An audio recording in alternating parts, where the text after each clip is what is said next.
रामायण का एक important character माना जाता है। वो रावण के भाई थे और रावण और राम के बीच जो युद्ध हुआ था उसमें विभीषण ने राम की बहुत सहायता की थी।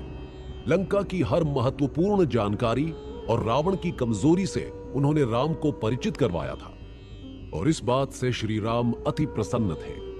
वो विभीषण को अपना सबसे अच्छा मित्र मानते थे। इतनी कहानी तो हम में से हर कोई जानता है और आप ये भी जानते होंगे कि युद्ध में श्री राम के हाथों रावण के मारे जाने के बाद श्री राम ने विभीषण को लंका का राजा बनाया था।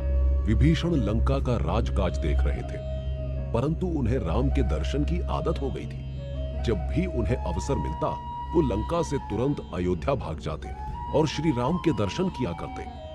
पर अब राम इस दुनिया को छोड़कर जाने लगे थे। विभीषण को जब ये बात पता चली तो हनुमान की भांति वो भी बहुत दुखी हुए और उन्होंने श्री राम से कहा कि ऐसे मैं तो जीवित ना रह पाऊंगा, मुझे भी आप अपने साथ ले चलिए। तब श्री राम ने कहा, नहीं, आपके जाने का समय अभी नहीं आया है। जैसे रावण और मेरे युद्ध में आपने मेरी सहायता की थी, वैसे ही कलयुग के अंत में एक बहुत भीषण युद्ध होगा जिसमें धर्म और अधर्म की एक बार फिर लड़ाई होगी और उस समय अधर्म को हराने के लिए आपको एक बार फिर मेरे ही एक अवतार का साथ देना होगा। वैसे ही सहायता करनी होगी जैसे आपने इस युद्ध में मेरी की। एक और कहानी है जो रामायण और कुछ प्राचीन धर्म ग्रंथों में पढ़ी जा सकती है।